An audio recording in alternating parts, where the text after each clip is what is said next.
dice. You never know if it could change your life. Take a chance, you're neither wrong or right. You never know if you don't roll them dice.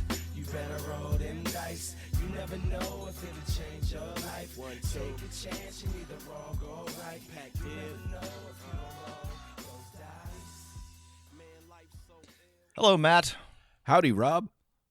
Welcome back, listeners, to Dungeon Master of None. Once again, we are talking about Pathfinder. And Matt, I know that most people prefer James Fenimore Cooper's other novels to Pathfinder, but even though I think this is one of his lesser works, I really think that it is worth talking about. Now, the title is this a Natty Bumpo part of the larger saga? The it's Natty a sequel. Listen, this is America's first cinematic universe. Is the Natty Bumpo? This is literally it is the Natty Bumpo literary universe. No, of course we're talking about Pathfinder Adventure Paths. We've returned to our long running segment of arduously attempting to get through all of Paizo's APs. And I thought I had run out of bait and switches, but there are a lot of different disambiguations of Pathfinder. So keep listening, listeners, because I got more of these. And we got two teed up for us today. Yeah, we're talking about Reign of Winter and Wrath of the Righteous, and this is Adventure Paths 67 through 78, and covers two grand adventures in Golarion and beyond. Yeah, I mean we got two adventures with some at least coming off of Shattered Star. Some really strong themes, right? Reign of Winter. Yeah. The theme is, what if it was cold? No, the theme is the Baba Yaga and playing off some classic Dungeons and Dragons modules, world hopping, and Wrath of the Righteous is, what if you, Paladin Hell? What if you did a crusade against What if that fan art of Doom Guy in the abyss saying where the hell is Ronald Reagan? What if that was you? What if and it was you and your friends and you were gonna go kill a demon Baphomet? lord? Yeah, Baphomet must die. Actually, no, wait, that's the first one. We've got one of those in the first one. Anyway, so I think without any further ado, we might as well jump into it. And talk about Reign of Winter. Yeah, well, what's the big picture? What's the big takeaway for folks who don't want to, who might potentially play in it, who are interested? Yeah, I mean, Reign of Winter is, like Matt said, the thing that these two have in common is that they've got really strong themes. And some of the ones we've talked about beforehand sort of have, but I think they really, with these two, really, hit on a stronger through line. Both of these have one thing in common to me, and they're both big honkin' high fantasy adventures. And if you want to be a big fantasy hero and fight big fantasy monsters and do big fantasy things, these are both great adventures for that. If you are interested in Slavic mythology, if you like a touch of multiverse but not too much, and if you don't mind everything being cold themed, then Reign of Winter is a pretty strong adventure. It's got a lot going for it. Yeah, it's got a ton going for it in terms of theme. It has, like all adventure paths, right? Some weak parts, the things that, again, if you've listened to any of our Pathfinder episodes before, that you should just take as a baseline. Okay, there's too much. It's still a published module. There's a ton of Pathfinder-style combats that maybe, depending on your group, you might want to cut down on.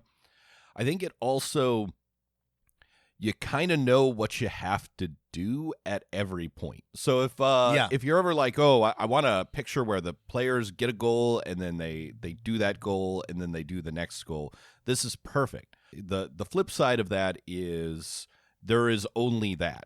Right? Yeah. It is a series of get a thing to put it in the hoop, and once you put it in the hoop, you'll go get another thing. Yeah, we'll talk about the ways that does and doesn't work.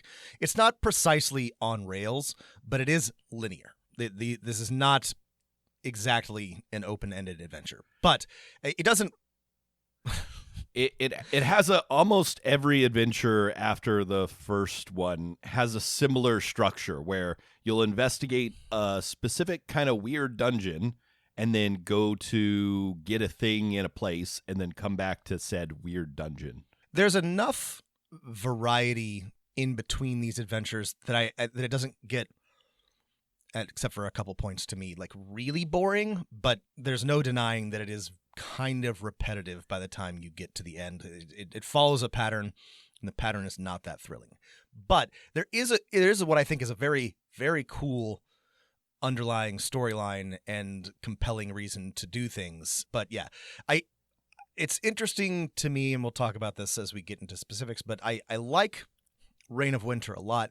I don't think it's actually as strong as some of the others that we have reviewed, but I would be more likely to run or play in it because I just think it's consistent throughout in a way that others are not, and would be easy and fun to play without like too much hacking and adjustment, though there is a lot you could do. Yeah, I would say with the exception of one adventure, the big flaw is in order to accomplish that, get the MacGuffin and put it in the hoop back in the dungeon.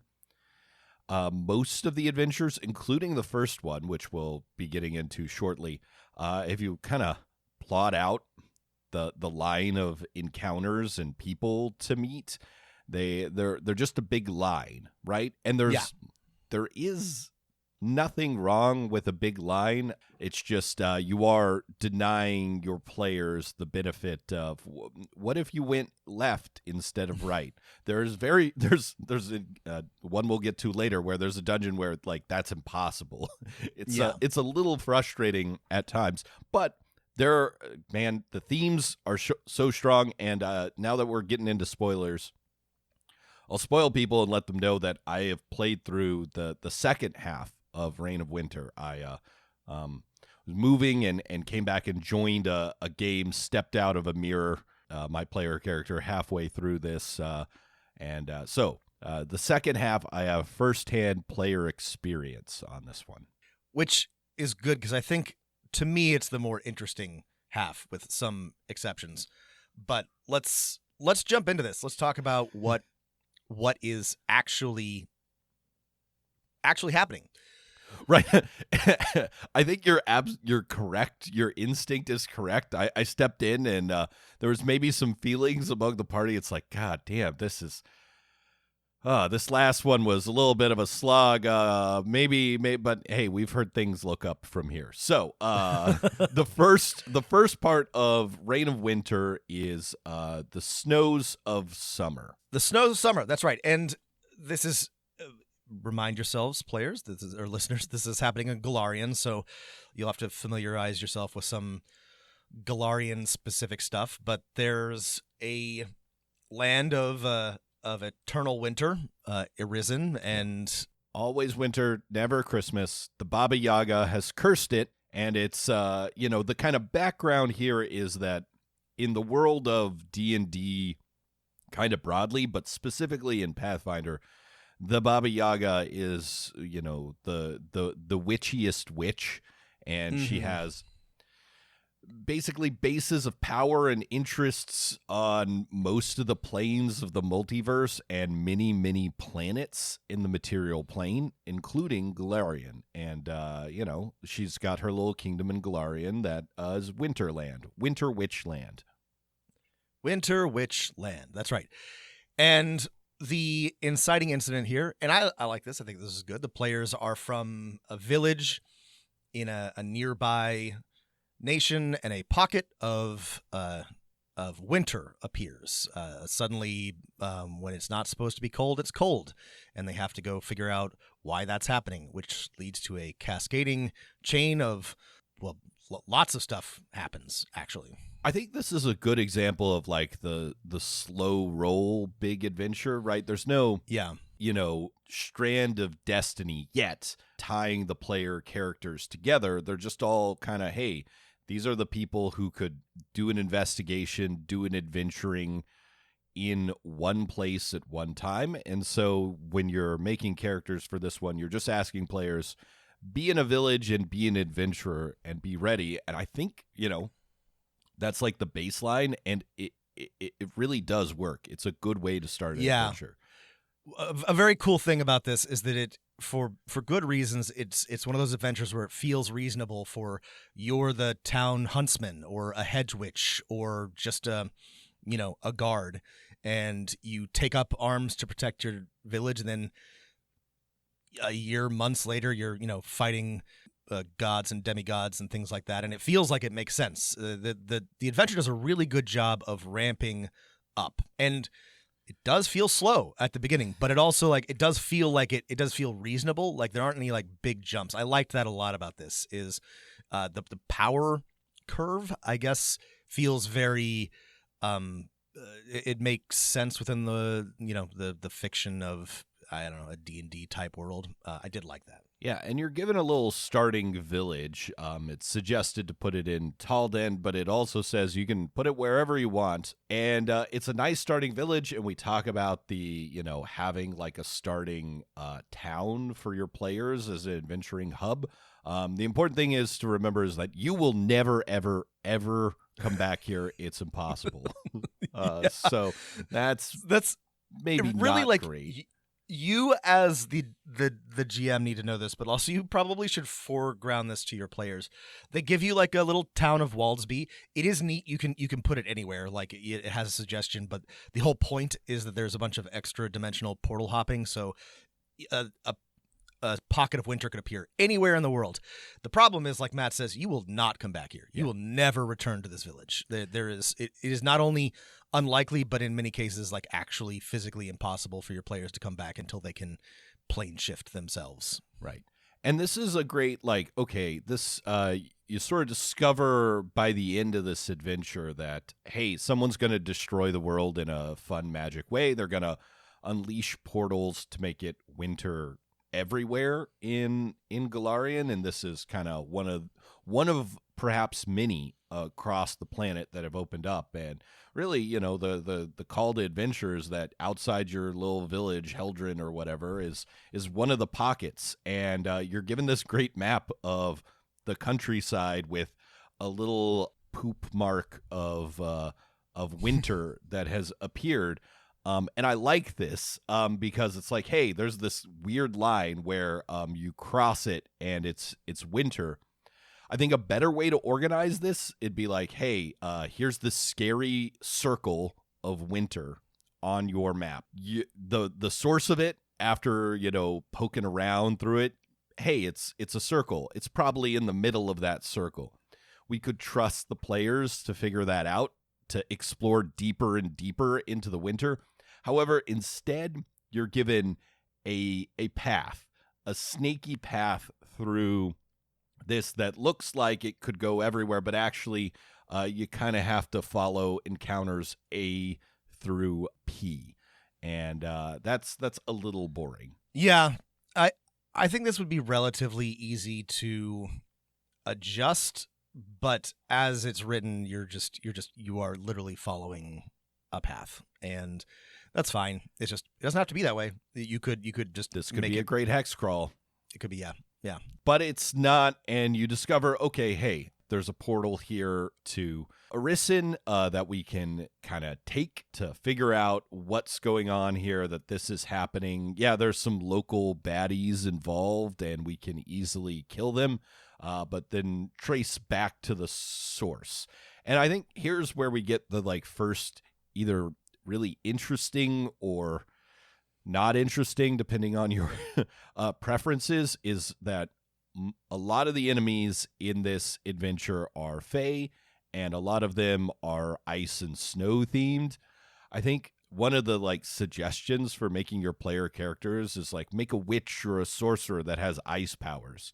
You probably shouldn't do that because a lot of the enemies don't care about ice and snow. They're resistant or immune, so don't do that. Do the opposite. Make a fire one. Yeah, well, some of them have been a lot of, well, okay, there's also a lot of resistance to fire from being ice creatures. But yeah. And then you're on to the second adventure, unless we have anything more to say we got to mention about one the snows thing, of summer. Hang on. One thing is relatively important here, to me at least, which I think is kind of neat. It's not the inciting incident, but I don't know, multiplier on that is one of Baba Yaga's heralds, the Black Rider, shows up, and he's dying. Very He's end of this adventure here. Very, very end. Mortally wounded by one of her enemies, and he passes on his mantle, which is like a magical link to Baba Yaga, and it gives your players some free stats and also sort of like a light compulsion to rescue Baba Yaga or go towards her or help her in one way or another. So this is, I think, interesting depending on how you run it. Yeah. Could be a little heavy-handed, but I think it's kind of a neat. You've been given a charge by this Queen of Witches, and I think that's kind of an interesting wrinkle to this. At the start of the second adventure, the Shackled Hut, yes, the players have taken on the mantle of the Black Rider, right? Baba Yaga has 3 riders. The other one's got fucked up. The Black Rider makes it and, gives the players the charge. They have to free the Baba Yaga and work towards it. And I think this is a great example, if you want to flip through some of the information in these first 2 adventures, of how to do that big fantasy campaign, but not to start it at level 1. You could absolutely have this Black Rider show up, die, and curse/bless the players with his mantle and charge right at the beginning. But I think if we're making them from scratch, that's often my temptation. But this is a great example of, hey, put a weird thing that your player, that you say, this is the adventure, investigate this. And then at the end of that, that's where the big quest starts. So beginning the second adventure, you find out, right, you go through the portal, you're in Irisen, you have to help Baba Yaga get free. You find out that her dancing hut, etc., so on and so forth, is shackled, chained in the center of the capital city, and you have to infiltrate and release it from its imprisonment. Yeah, and so this adventure involves them kind of making it through Irisen, which is already kind of like maybe a place you don't want to live if you're just like a regular person, which is worse now, or maybe better. We have a villain that's very sympathetic. Baba Yaga has her children rule the country, but the deal is they rule for 100 years, and then they're whisked away to, it's like, renewal, like at the end of Logan's Run, or for those little clones in Cloud Atlas. Hey, you're going on to better things. Actually, Baba Yaga just kills and consumes your power. Sorry. Yeah. This is, I want to talk about this at the end because it is, I have thoughts about it. Forgot to mention that at the end of the first adventure, you find the portal that's making it cold. And you have to go through, and the only way to close it is from the other side. So then you and your PCs are trapped in Irisen, so they can't go back. Like we said, you'll never go back to Waldsby. Yeah. But then they have the next thing to do. You start to. I like this adventure. Actually, I like this one a lot. I think it's neat. You have to sort of figure out what's going on. NPCs too. A lot of fun NPCs, a lot of babes. They introduce a lot of babes in this adventure for you to romance. Some of them are wolves turned into women. Do with that what you will. There's a not so subtle suggestion that these may become romantic interests for your PCs. Again, do with that what you will.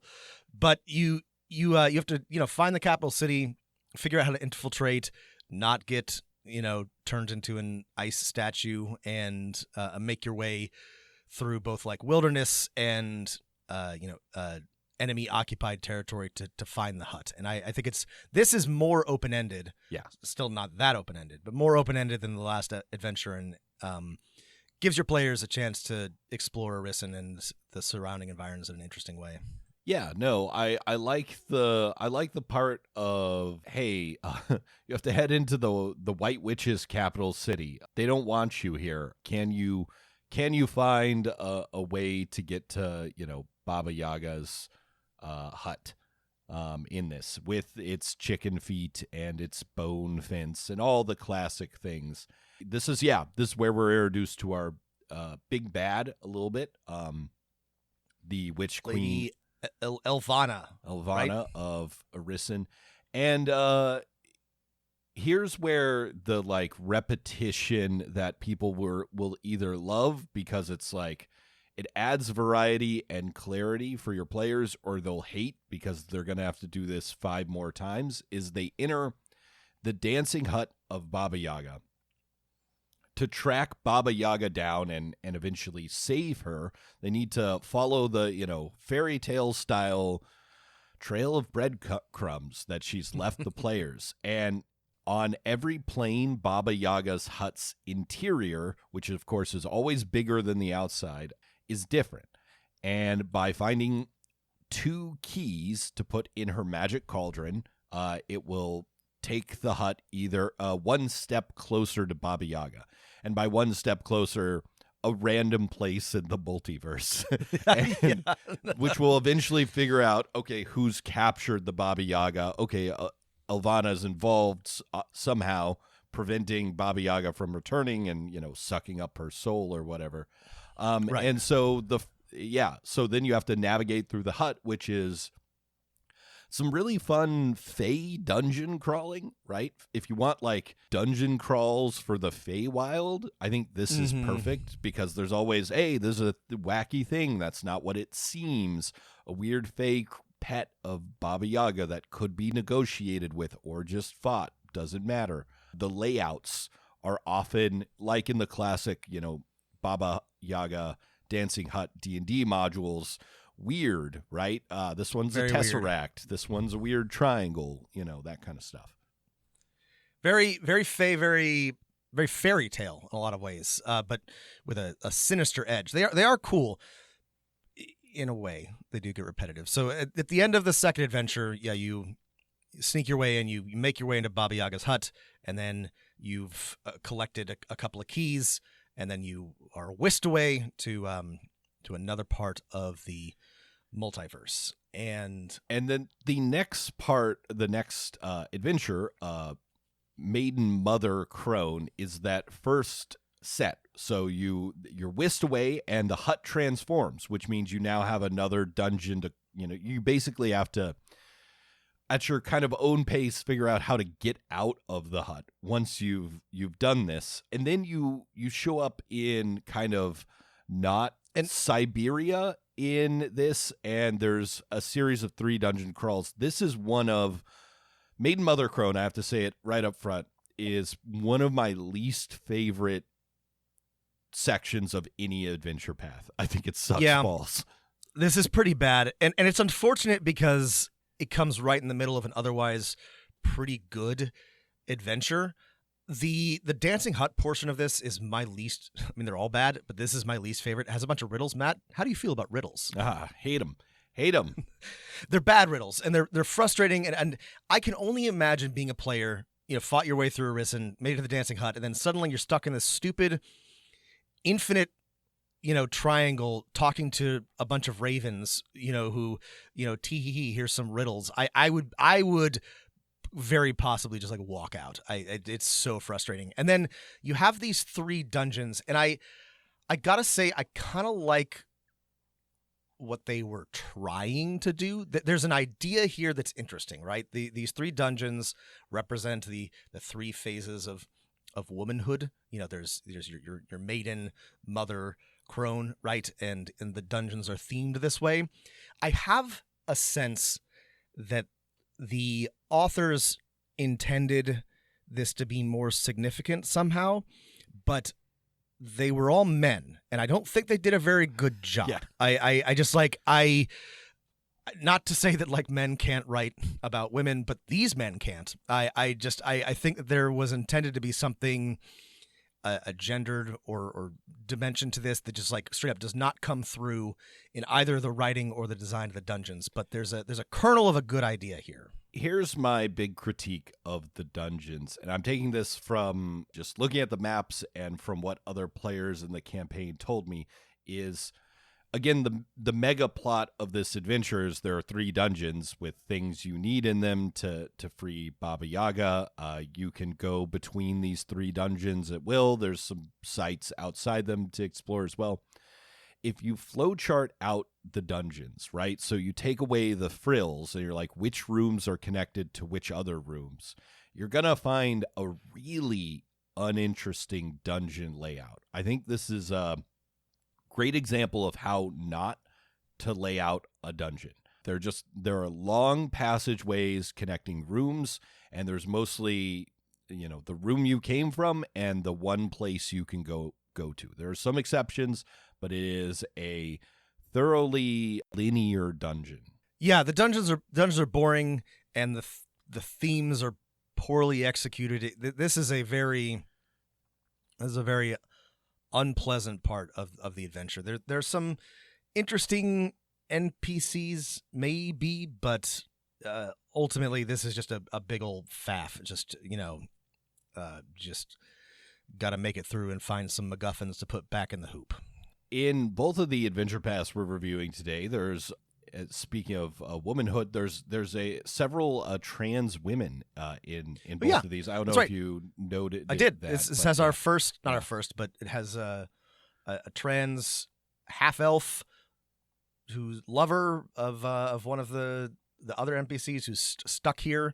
Yeah, I think the Marislova. Yeah, I think some of the best dungeon encounters in here are the ones where it's like, well, there's a person who wants to talk to you, and they can tell you something about someone you might have to kill or fight or confront, but you find out a little bit of what's going on. But again, as Rob said at the beginning, the themes of Maiden Mother Chrome are muddled, and for me, the fact that the dungeons are so linear and so boring means that I think this entire adventure path could be replaced by 3 rooms, one for each dungeon, and get out of here in 1 or 2 sessions. You could pluck out all of the interesting NPC interactions and conversations, because like Matt said, there's a lot of places where there's somebody who wants something either from you or from someone else, and these are the only interesting encounters as far as I'm concerned. There's a bunch of forgettable combats, but there are some sort of like interesting things. You just got to crawl through some really like forgettable dungeons, and they're connected to each other in, again, ways that I guess make sense but are not like particularly interesting or intuitive. This is the good news here is you could very easily just, because this is just a big barrier, there's no like important like plot stuff here. This doesn't advance the overall adventure in any way. You could easily cut almost all of this adventure and nothing of consequence will be lost. And if you do run this, I suggest you do so. And then you're on to The Frozen Stars, Part 4 of Reign of Winter. And this time, after putting the keys into the hoop in Baba Yaga's hut, you're no longer on the planet Galarian. You're on a different planet in Galarian's solar system, Triaxis. Triaxis. The Wanderer, a planet where it's winter for like 300 years at a time because it's got a weird orbit. And you're thrust in the middle of Dragon Riders of Pern kind of conflict. That's right. Stuff. This also has big, John Carter of Mars energy. It's very gonzo, alien planet stuck between, alien forces. I also think this is kind of a big faff boondoggle, but at least you're doing it on a ice planet in the far reaches of the of the solar system, and that's a bit more interesting than, Mother Maiden Crone. Yeah. So in this one, okay, you need two MacGuffins to key Baba Yaga's hut onto the next place. One is held by like the commander of a noble group of dragon riders, and another is held by an evil dragon from an evil dragon army. And so this is, you guessed it, it's Dragon War, D-War. D-War. D-War. And I don't think there's anything particularly interesting about this, and I've kind of, a lot of it's very forgettable, but your players are starting to get to the point where they're pretty powerful, and this is just like good fantasy fun. There's lots of bad guys to fight. There's a big fortress to infiltrate, and there's the module has written a bunch of ways that you can sort of approach it. You can do interesting diplomacy, you can sneak, you can just go in guns blazing, and this is this is fun. Not particularly original or terribly interesting, but fun. I think the structure of this one is a good one to steal even if it isn't perfectly executed, right? The players need something from the leaders of two opposing factions, and not just like they need to talk and make up. They're locked in, a century eternal warfare, war. Irreconcilable differences. And one is like evil. One is led by evil dragons who want evil things, and the other, while it has some people who are not like perfect, are like the good guys.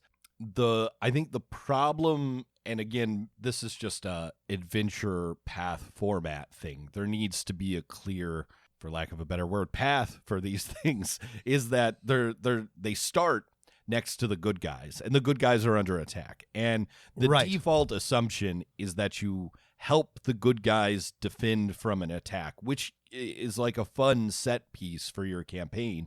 Earn their trust, and they're like, yeah, sure, we'll give you the MacGuffin and tell you how to go get the other MacGuffin from the evil guys. If I was structuring this, I would probably start the player characters in like a neutral location, like before the war had started, so that they can go and interact with both sides before they want to figure out what they want to do. So that, like what Rob was saying, if you want to infiltrate both sides and steal both of the things, that's something you can do.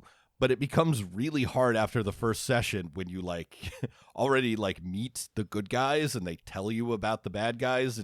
I think even if the players end up doing what the path says, giving that the option of this is what we want to do would be more satisfying at the table, in my opinion. Yeah.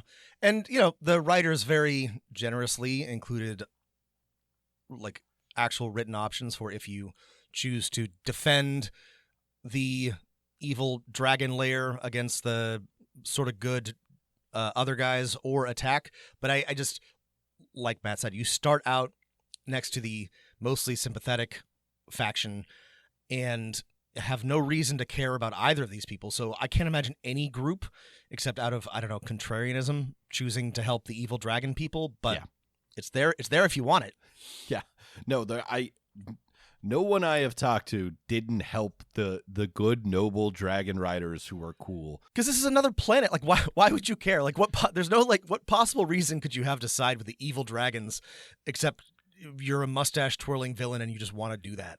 And if you started the players in a neutral ground and the evil dragons are like, some powerful people who are good at stuff, we'll offer you an easy route. Hey, we'll give you this thing if you help us take the stronghold, which we're going to do, by the way, unless you intervene, right? Look at our army. It's about to take the noble dragon riders' fortress. It would at least give players that kind of choice and agency. Anyway, this one is an interesting setup. It's on another planet. It's this is where the adventure starts to get fun and unexpected, and it makes me wish that it had started this one book earlier instead of a filler adventure of some boring dungeons, because then after number 4 we're on to number 5. Rasputin Must Die. That's right, the Mad Monk himself is on the cover. And we're going to another planet outside the solar system, Terra, Earth. That's right. And this is very exciting. This is not like the whole reason for Reign of Winter, but it is, I think, like the piece de resistance. This is so good. Again, it's very hard. This is not the first time we have talked about a D&D adventure that goes to Earth. We reviewed an ancient one where you have to steal something from the Victoria and Albert Museum. So it's not like a new idea. But this is something that happens not infrequently and is hard to pull off. And I think this one really pulls it off. And it's fun because it comes late in the overall adventure path and it feels very earned. But yeah, it turns out Baba Yaga is from Earth originally. And Rasputin is actually her grandson. And son, half son, something like that. Half son, yeah.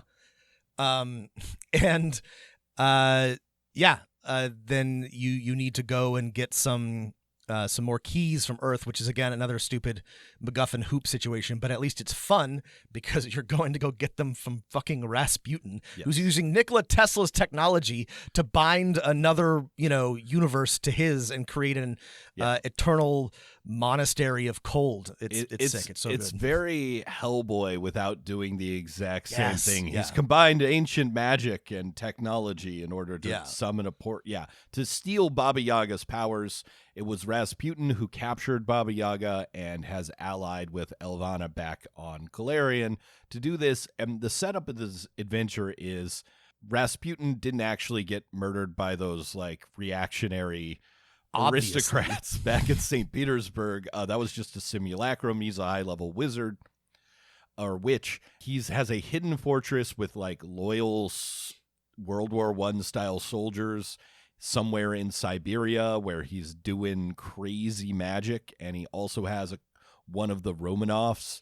So yes, it's wild. And if you're a big World War I arms nerd, this is the adventure for you, because somebody went through and was like, okay, these guys are carrying Mosin Nagant M1891 rifles, and they've got M1914 frag grenades, and here's a model of a tank that never actually the saw Tsar combat. Tank. There's a bunch of magic with these too, so there's animated tanks. If you think it would be fun for your players with their adamantine axes to cleave an animated tank into, this is a bunch of fun fights. Also like the structure of this one. You're given a couple encounters in the forest, but basically most of this adventure is, here's Rasputin's compound. It's heavily fortified. Figure out how to kill him. Do it. Just go for it. Yeah.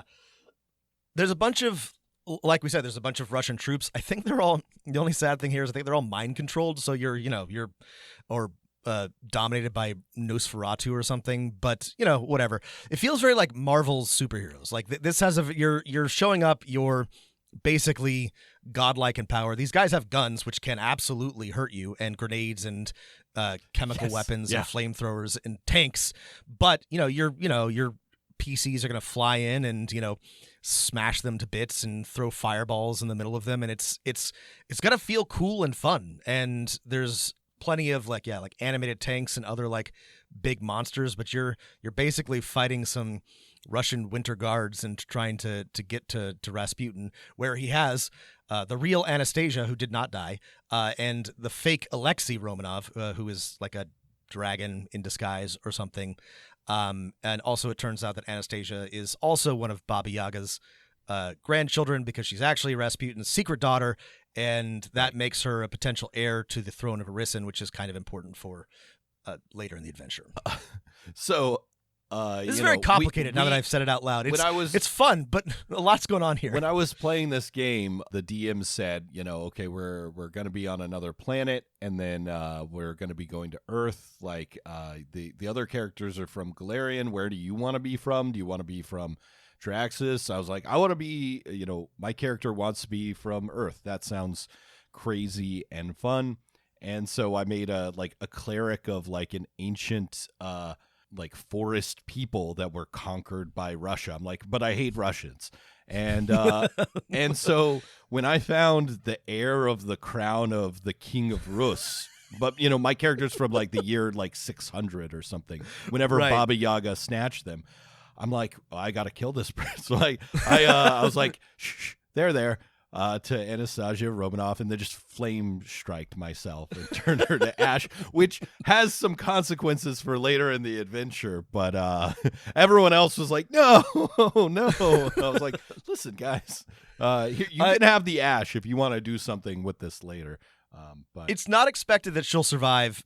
It is expected that she will survive. Sorry, it is expected, but it's not necessary. The adventure doesn't hinge on it, but it does, I think, assume that you will rescue her. The default assumption here is that you put Anastasia Romanov back on the throne of Arisin, replacing the evil Witch Queen, which after you kill Rasputin moves us on to the final adventure, the Witch Queen's Revenge. So it's finally time to head back to Arisin and take her out, or is it? Actually, Actually, we listen.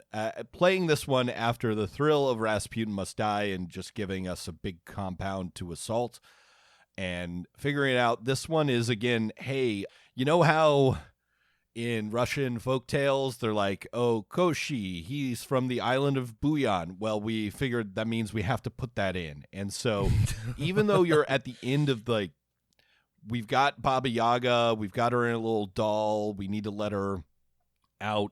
Let's sidetrack us to a crazy island where there's like a bunch of like factions dealing with, like, these all exist in a demi-plane and like they don't matter or have anything to do with Arisen and the winter about to do it. It's just it's all like really it's all in the dancing hut, and it's demi-planes within demi-planes, like a Matryoshka doll, perhaps, you know.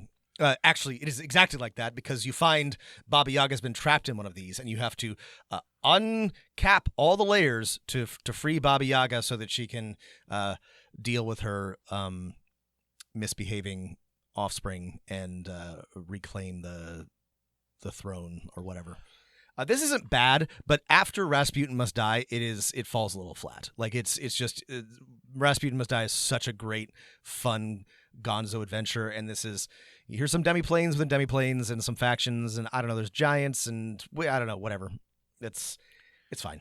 When we were whisked to the island of Buyan and then had to find a fortress and like some weird bug people that were like fighting each other or whatever, I was just like, God damn it, you know, I want to go back to Arisen and finish this, but you can't. So this one was a big letdown for me. But there is a big final fight with the Witch Queen, and then the players kind of get to, you know, Baba Yaga, even in this adventure that is 2.5 years long, is still outside the scope of adventurers to deal with. She is that powerful, but they do have the choice of, what do we want to do with like Arisen? Who do we want to put on the throne? It could be a player or character. It could be Anastasia. It could be something else. The adventure is over. You fight the Witch Queen in an ancient Kurgan. That's right. Because, where Baba Yaga was born thousands and thousands of years ago. And there's a neat little, like, the story of Baba Yaga at the end, you know, her deep past.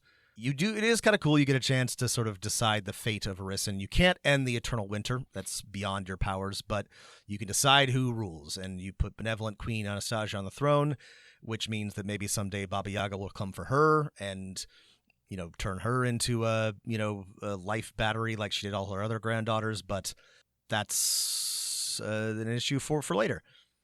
All right, that's Reign of Winter. What's your overall take? For me, this is real slightly above average. So if we're on our 5-star rating, this is 3 stars for me. That's exactly where I'd put it too, but it's 3 stars with a note, which is that I'd rather play an interesting 3-star adventure than a boring 4-star adventure, and so that's a stronger recommendation than the stars might indicate. I think the theme is cool, and it's trying something ambitious, and so I'm a fan of Reign of Winter, even though it's got some real like dead zones. Yeah.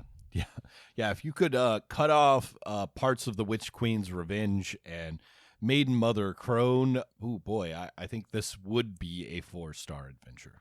I will say, like, a major issue for me, and just like me personally, is that, like, I don't have a problem with like helping Baba Yaga. Like, sometimes you have to ally with, you know, less than savory things, but the villain, quote unquote, Elvana, is quite sympathetic, aside from the fact that she's trying to plunge Galarian into an eternal winter. And if this kind of feels like how it feels like how in, you know, Marvel movies, they make sure that they show the like sympathetic rebel like murdering somebody in cold blood, so you know you're not supposed to agree with them, even though everything they're saying makes a lot of sense. So Elvana, I think a more interesting version of this adventure would allow you to choose. Like, do you side with Elvana or do you side with Baba Yaga? Because Elvana just wants to not be turned into, you know, a desiccated husk to feed her evil witch queen grandmother, which is a reasonable thing to want. But that would be a lot more complicated to write. Yeah. I agree. But it would be not as complicated to just kind of stick in your adventure. Though after 2 years, your players are probably going to want to kill Ivana. They probably are. Okay, on to part 2. Pathfinders 73 through 78. Wrath of the Righteous. Wrath of the Righteous. And this is, it's a crusade. You're doing a crusade. One of my favorite parts of Golarion, like as a setting, as lore, has always been the World Wound. This is a place where the abyss touches the material plane.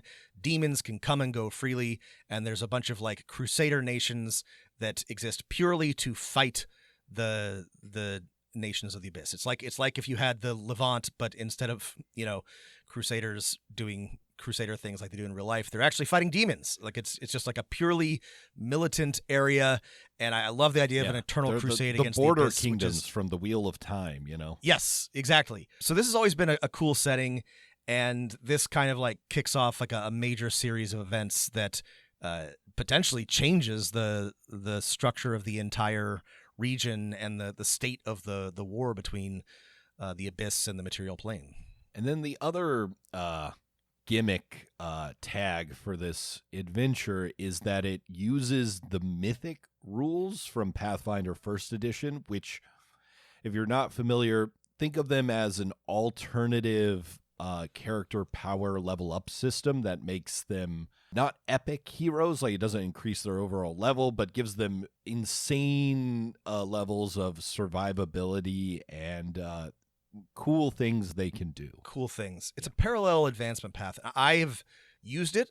I used it as a GM, and I like it. It does kind of, you're sort of giving up on being able to like really meaningfully measure like CR. You just have to kind of keep throwing bigger and bigger enemies at your players because it becomes very difficult to plan. It's kind of fun. Exciting though, because you're like, I think it's a lot of fun. These heroes.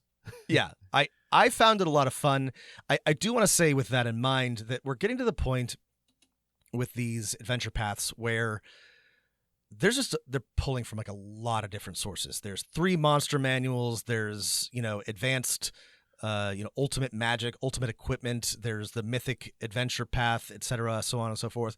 There was a time when there was a lot less going on that I knew all of this stuff, where I mostly was familiar with all of these different things, and I was building Pathfinder characters with, all these different source books. But I am no longer in that place, and so I constantly had to find myself. This information is readily available, and if they reference something that's too obscure, they'll include the stat block. But we're getting to the part where you got to know a lot of different things to intuit like what's going on. We're in the we've entered the hump point of Pathfinder First Edition, in that the adventure paths we've talked about so far have either been before First Edition came out or during the first half of First Edition's life before Second Edition. So the first 6 years, and the next ones are going to come in the last 6 years of First Edition. This is also one of the adventure paths that's been made into a video game. Yeah, like Kingmaker. I Owlcat played and Studios. Sort of like it's very fiddly. It's extremely fiddly. It's almost too fiddly for me, but it's there if you want to play it. And this is a good adventure path. I like this one. The thing that it shares with Reign of Winter is that it's a big fantasy adventure. If you want to be a big dumb fantasy hero, if you want to hold a shining sword, if you want to cast big magic, if you want to, do cool fantasy things, if you want that Dragonlance, heroes feel, this is the adventure. Negotiate with a demon, lead an army. This is the adventure for you. And I like that. I think this is a good. Both of these are good fits for the type of play that D&D broadly allows for. These are good adventures. I think, the theme is here. The motivations and the things you can do in this one are also here. I think this one also has some, really strong NPCs who have things that they want you to do that are not stupid. So, That's right. yeah. Well, and there's cool friends who may very well accompany you through the entire adventure, and not as like DMPCs, but like as genuine allies, like people you'll meet basically at the very beginning, who, if you protect them and work with them, will grow with you and become very valuable allies, because this is a big, grand adventure which involves entire armies, and so they don't need to be literally fighting along your side to be useful contributors to what's happening. Yeah, I guess speaking of those allies, we should get to the first adventure, which is the World Wound Incursion, which starts with the player characters. They just have to have a reason to be in Canabres, like one of the many city-states bordering the World Wound that are essentially fortified places. During a celebration is not important. The campaign opens with rocks fall, but not everyone dies. Not everyone dies. That's right. Survive, and their special friends. The first adventure is essentially hell has opened up on the city. They fucking lost, and hell took the city over, and the players are plunged into its under parts, and they have to get out. This is pretty good. Like it's a real like thrown in head first. Yeah, it's a big dungeon crawl. You have to like find your way up from the caverns, fight your way past some demons, and escape. But it's cool. It's fun. You meet a lot of interesting people. You start to figure out like what's going on. The shape of the overall conflict becomes clear, and you also, a cool thing here is that your players are encouraged to take campaign traits for Wrath of the Righteous, which have links to basically like mythic destinies, like something that happened to them either before their birth or when they were children has a link to a huge, important, divine or otherwise powerful fate. And I think this is cool. I think leaning into this is very neat, and you start to sort of like your players will start to see like the shape of that as the adventure develops, but you just get hints of it in this first one. Yeah, there's like two parts, right? You're escaping from getting apparently a dragon saves you as you dragon saved you. Cast as feather you go fall down. You got to dungeon crawl your way out from under the lower parts of the cities. You discover some clues. You emerge in the city, and demons have taken over most of it and killed most people here. And you have to find out a way to stop them as one of the only people who hasn't been killed already. And in stopping them, you discover some clues about like what they're doing with these like ward stones to let the like abyss come into the material plane. And by stopping them, you get infected with some. All right, well, here's my least favorite thing is there are crystals, and crystals are very important. I was gonna talk about the crystals. Crystals are like fucking got the me. laziest. I wasn't expecting crystals in this one, Yeah. but I did get crystals. There's a lot of good stuff in this, but like a big plot point is like, I don't know, the demons are more powerful. Why? Crystals. They're mining crystals. I'm like, did demons really mine? They have mines? I guess they do for powerful crystals, Matt. However, the structure of these two parts of this first adventure, I would say, is really, really good.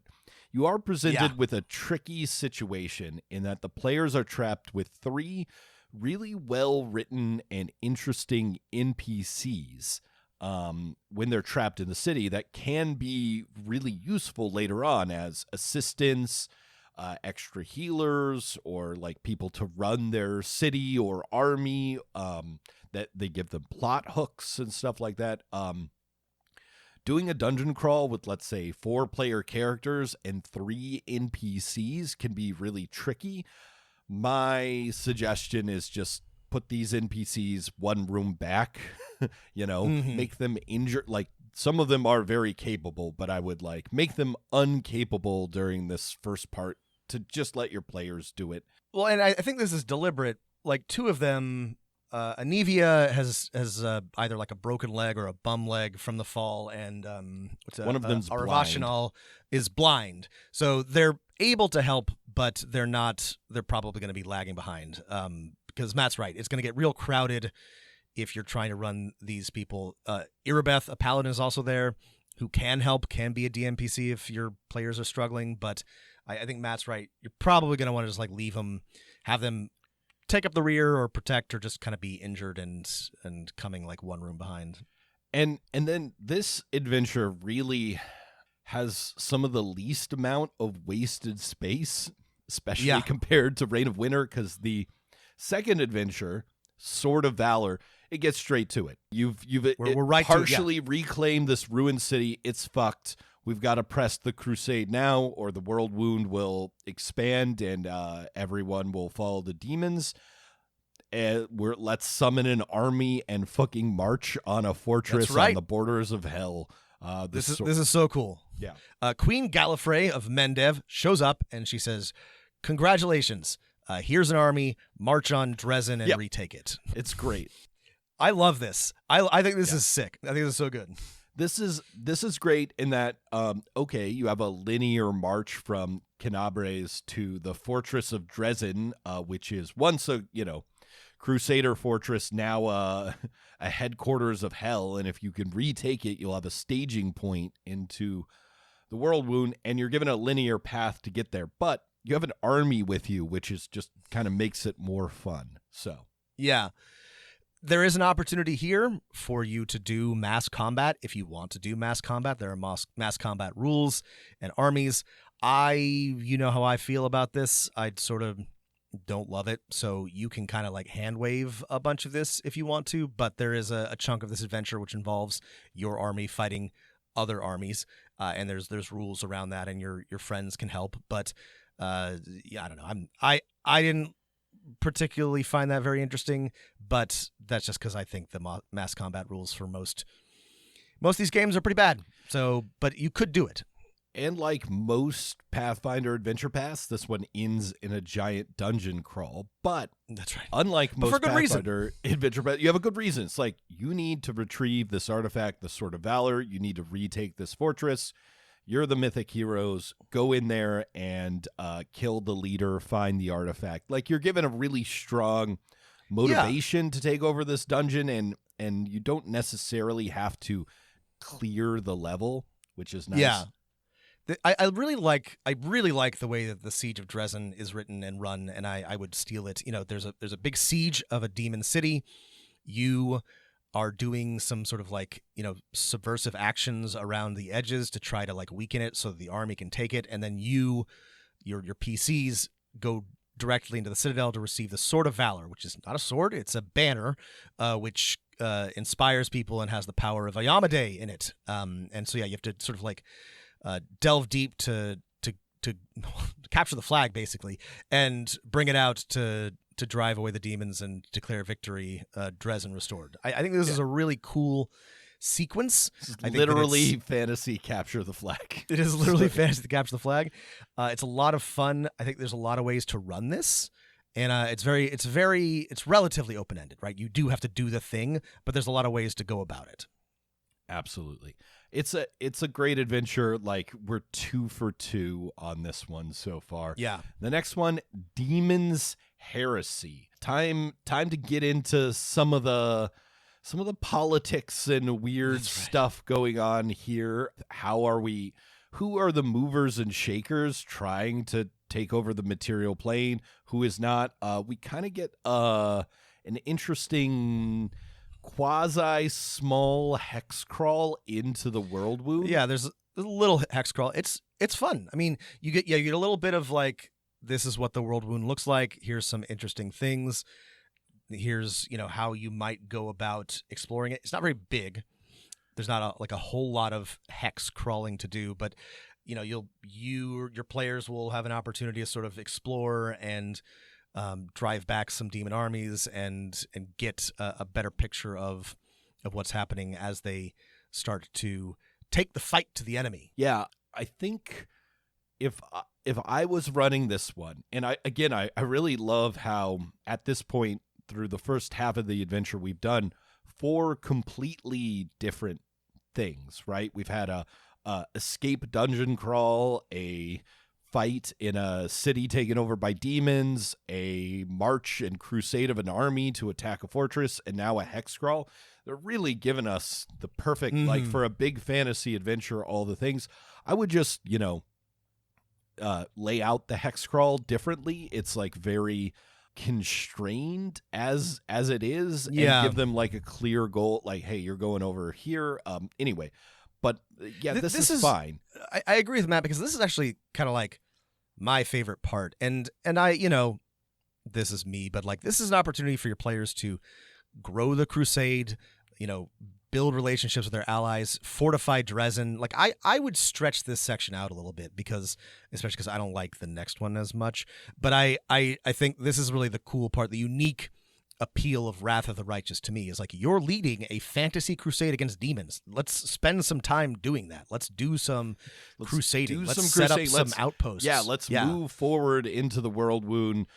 And then eventually discover, well, okay, we can do all this crusading and this will help us, but eventually we got to like take out the leaders, stop the evil plan that made our starting city fall in the first place. Okay, time for the strike team. Okay, our adventurers to go in. We also meet everyone's favorite NPC. Right. What if there was a succubus, but she didn't just want to kill you?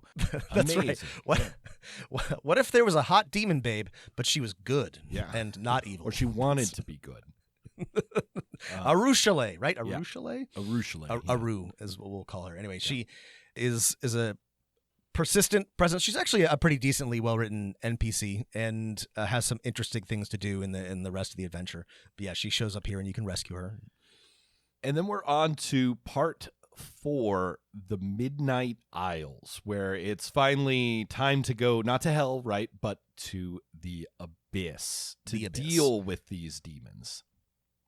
And like I said, I was sort of joking at the beginning, but I didn't love this part because, like, I had always imagined, like, when the Crusaders finally got to the World Wound, to the Abyss, is it would be like Doom Guy. You'd be in there just like, blowing up every single demon that you could see and, fighting your way to the heart of it. And in this, you actually like go to the Midnight Isles, which is the home base plane of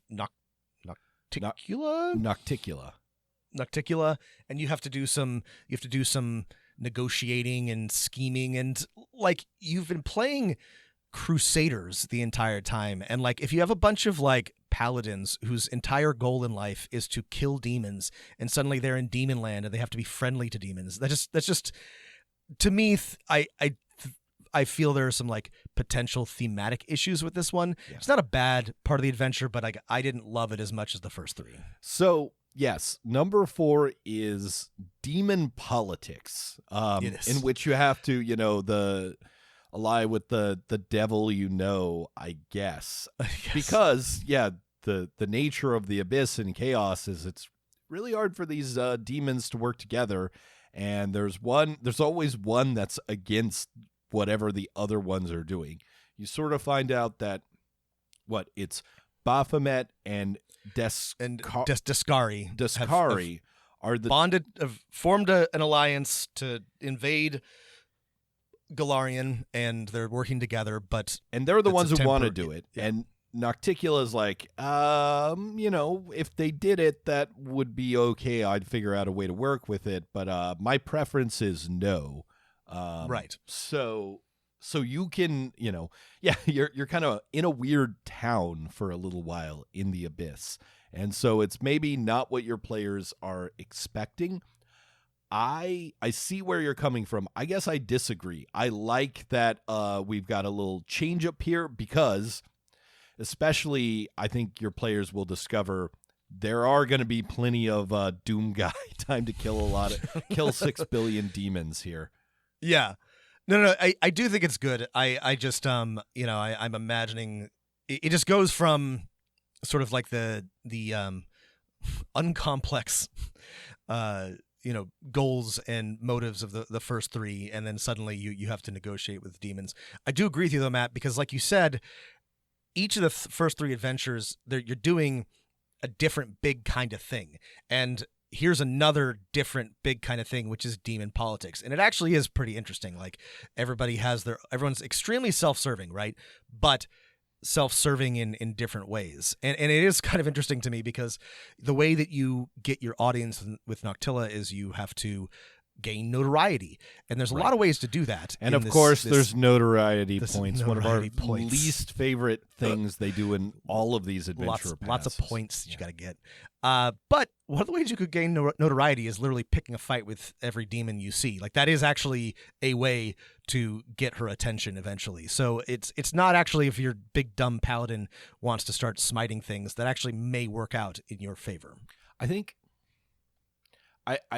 what you're saying has made me think that there's no way to fix this without just rewriting the second half of the adventure, but strike team in hell as the first part, like Doom Guy kills 6 billion demons, right, might be a better next step, but there's no way without changing everything about the adventure to make that the next step.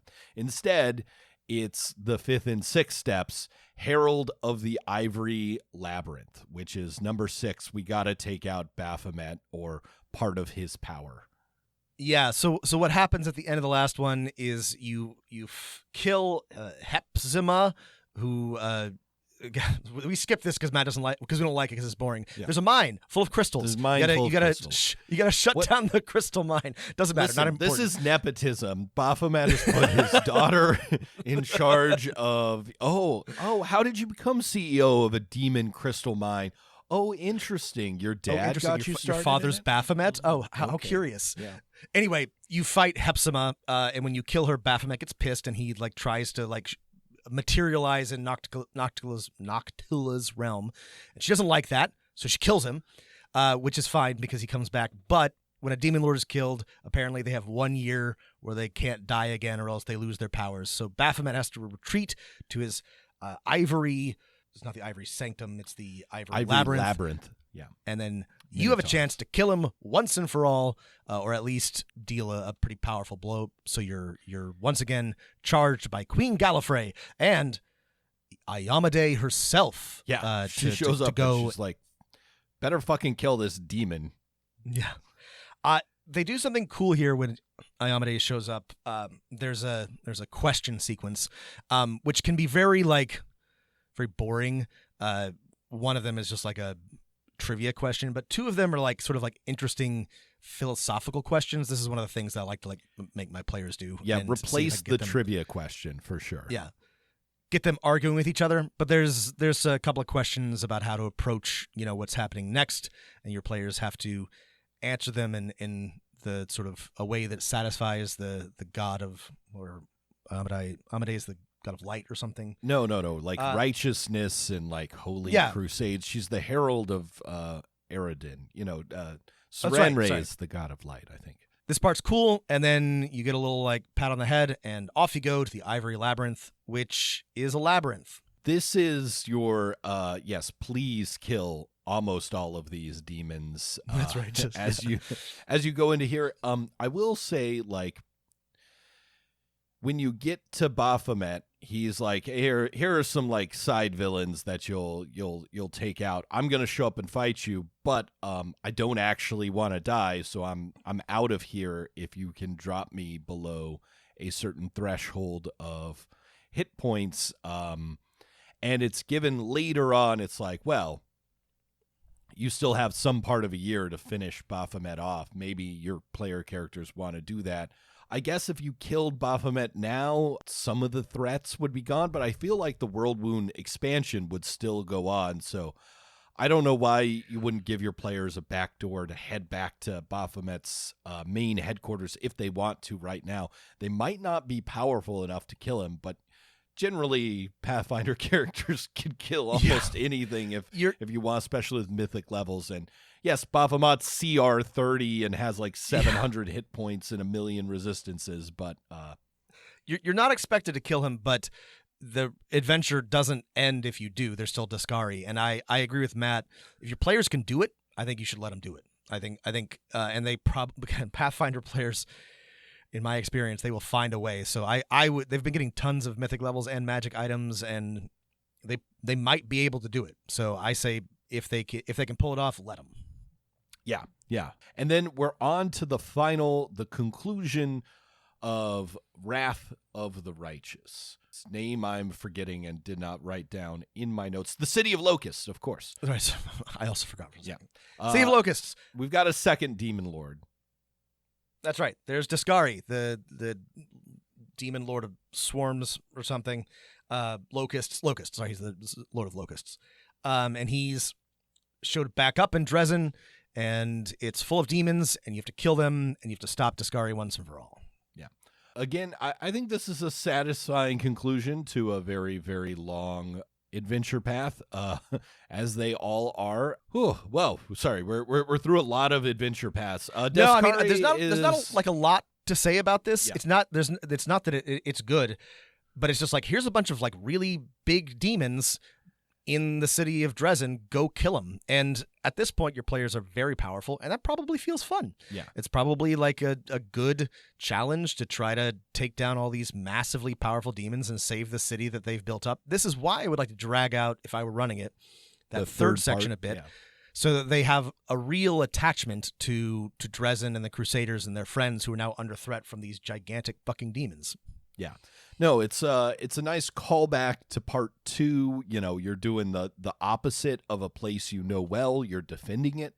And then, you know, this is the, final conclusion. Head to the heart of the world wound and, you know, kill a bunch of, like, demon dragons and demon people and an actual demon lord. Yeah. Yeah.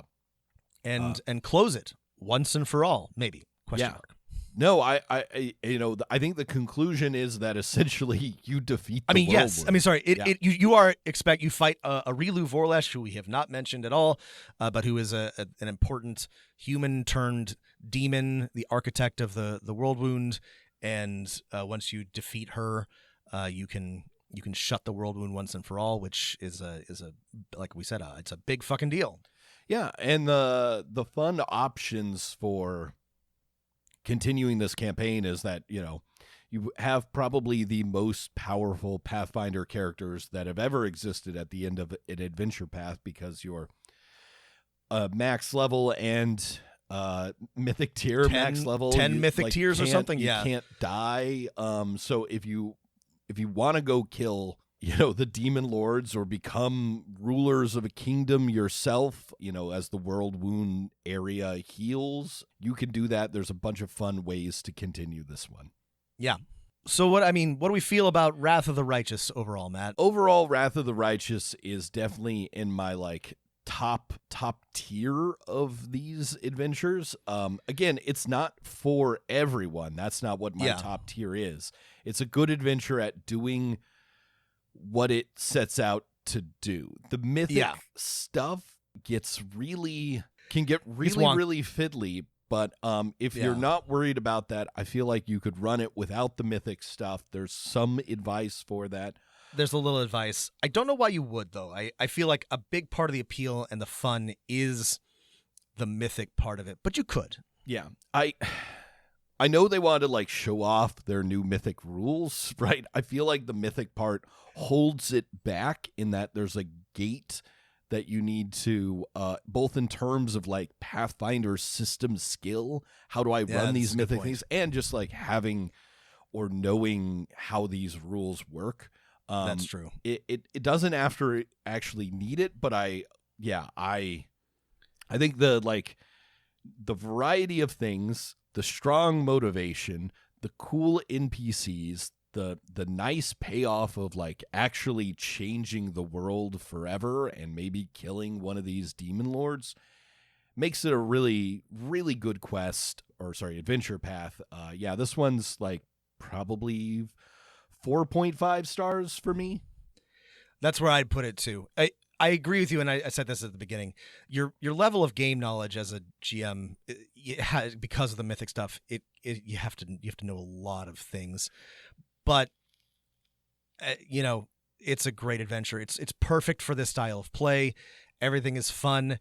The NPCs are well written. It doesn't really like lag at any parts. Not everything is perfect, but I'm sure if you've been paying attention, this probably has like the fewest. This is the first one where we didn't have like even a single section of the adventure path where we complained about it. Like, there's no Throw this like, one out. We didn't we- say that. Yeah. Yeah, all of them are good. Even Some my of them personal favorite, Curse of the Crimson Throne, I'm like, throw these two sections, Yes. throw this 1/3 of it out. This I one, mean, I'm that's- not saying that. That's exactly right. Like, even the ones we love, there's usually something we just would leave behind. So Wrath of the Righteous, this is, I think, like very close to the peak of Paizo's powers. You do have to like this sort of thing, and I do think that you should engage a little with the mythic rules, because I think it does enhance the experience. But as long as you're comfortable with those things, it's really, really good. Yeah, 4.5 is where I'd put this one too. Yeah. I'm sure someone's converted this to second edition. They must have. I actually don't know if second edition has mythic rules. Does it yet? I don't. Maybe they decided look that it up. was a I don't thing, think they're there yet. Yeah. A thing they didn't need for second edition. No, they do have mythic. Oh, they mythic rules. They seem like they're much shorter. There's just a well, set like of things. many things, they're probably a lot Okay, that's more that's good. constrained. Well, yeah, this is 4.5 stars for me. How many stars do you give it, Rob?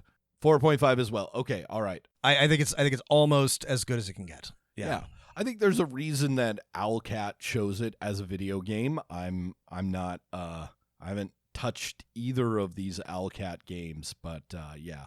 Like I said, I've played it. It's good. I think it because of the type of game, it drags a little bit. Yeah. But I can't imagine many other adventure paths being better.